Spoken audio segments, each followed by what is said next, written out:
इस बार सोच रहे थे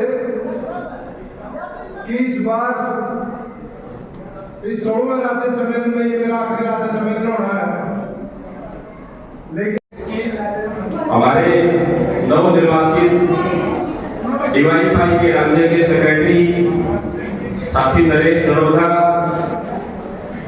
राज्य के उप प्रधान साथी शानवाज, हमारे राज्य के नवनिर्वाचित कोषाध्यक्ष साथी जितेंद्र,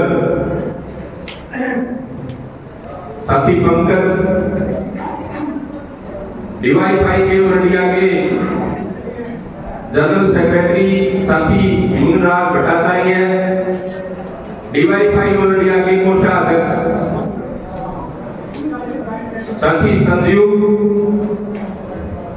साथी अशोक, छात्र नेता सुखदेव, निखिल, भूपेश और पूरे हरियाणा से आए हुए डेलीगेट साथियों, आज ये जो सम्मेलन आपा समापन की ओर चल रहे हैं, हमें बहुत कुछ काम करते हुए सीखने का मौका मिला।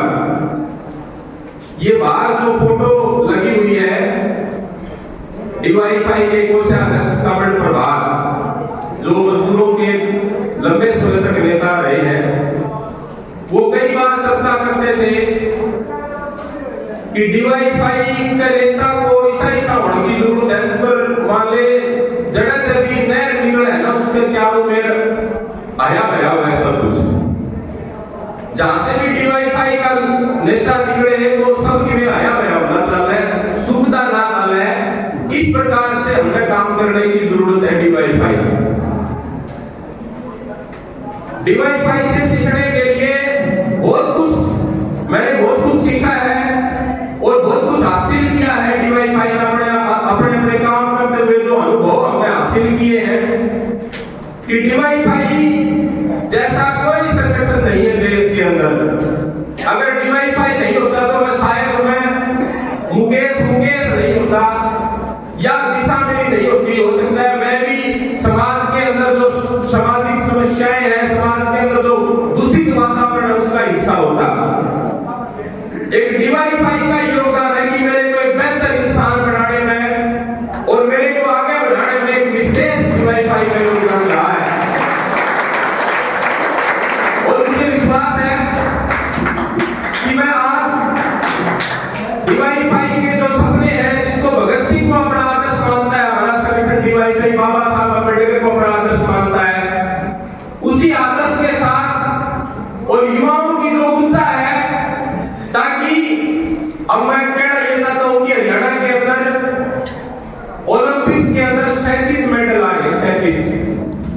लेकिन जो पैसा खर्च किया जा रहा है वो हरियाणा की बजाय युवाओं के खिलाड़ियों के ऊपर, खेल के ऊपर खर्च करने की बजाय वो गुजरात में और यूपी में खर्च किया जा रहा है।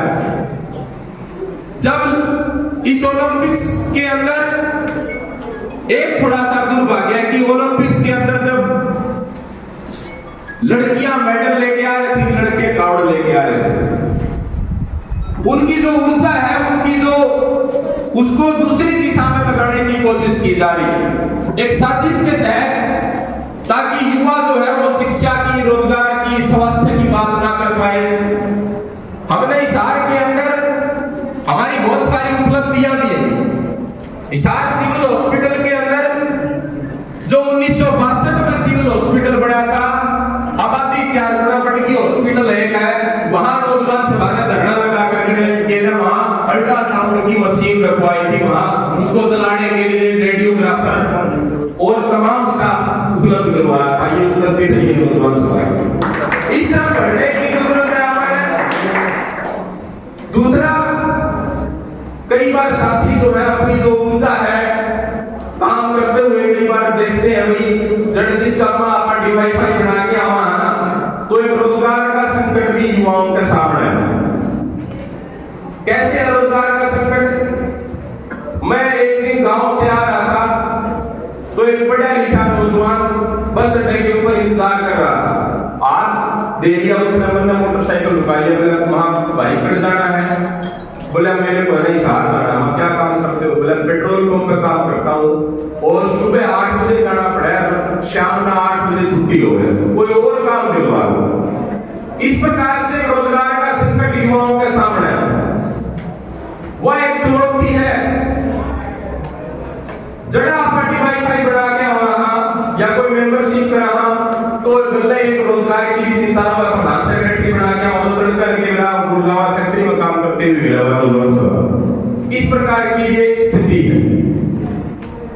लेकिन डीवाईफाई में काम करते हुए बहुत सारे साथी, मैंने काम करते हुए पिछले 15-16 सालों में जिनसे मैंने बहुत कुछ सीखा और मेरे को आगे बढ़ने का जो मौका दिया, आज मेरे साथ भी कुछ साथी मेरे साथ काम कर रहे, कुछ साथी ऐसे हैं जो डीवाईफाई में काम करते हुए कोई वकील बना है, कोई प्रोफेसर बना है, कोई और नेता बना है और आज भी वो जनवादी मूवमेंट में काम कर रहा है कहीं ना कहीं।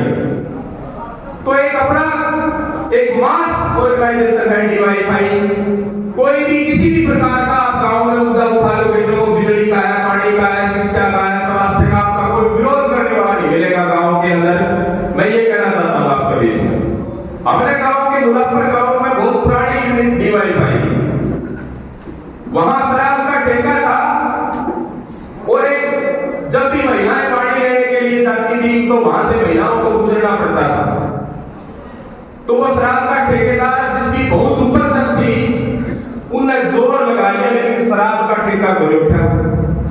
वहां मैं जब डीवाईफाई बढ़ाई तो 50 नौजवान ऐसे हैं जो महिलाओं के साथ आए, नशे के खिलाफ आए और यहाँ का हिसार का जो एसडीएम है उसने शराब की बोतलें बार मारी फेंक फेंक के, जो लुक हुआ था शराब का ठेका को बंद करो गुंडागर्दी के साथ। ये काम जनवादी नौजवान सभा ने हिसार के अंदर किए हैं और इसको आप पूरा हरियाणा में लेके जाए।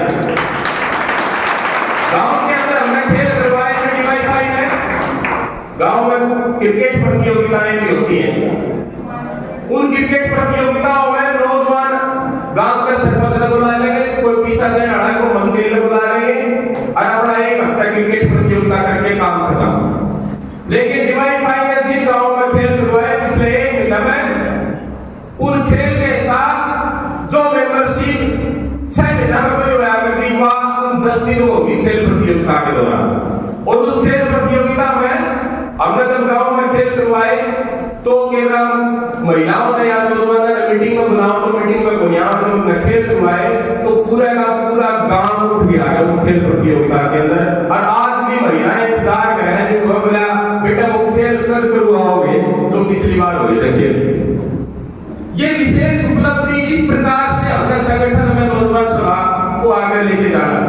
तो इसलिए संगठन ने और आप सभी साथियों ने मेरे को जो जिम्मेदारी दी है, आप अपनी अपनी जगह पे सारे प्रधान, सारे सेक्रेटरी, सवाल ये कि हम जो काम कर रहे हैं उसको आप संगठन में तब्दील करते हुए एक हरियाणा के अंदर एक मजबूत युवा आंदोलन खड़ा कराने, इसी आशा विश्वास के साथ मैं आज के सम्मेलन के समापन की घोषणा करता हूँ। इनकलाब जिंदाबाद, मजदूर किसान एकता जिंदाबाद, स्वराज्यवाद मुर्दाबाद।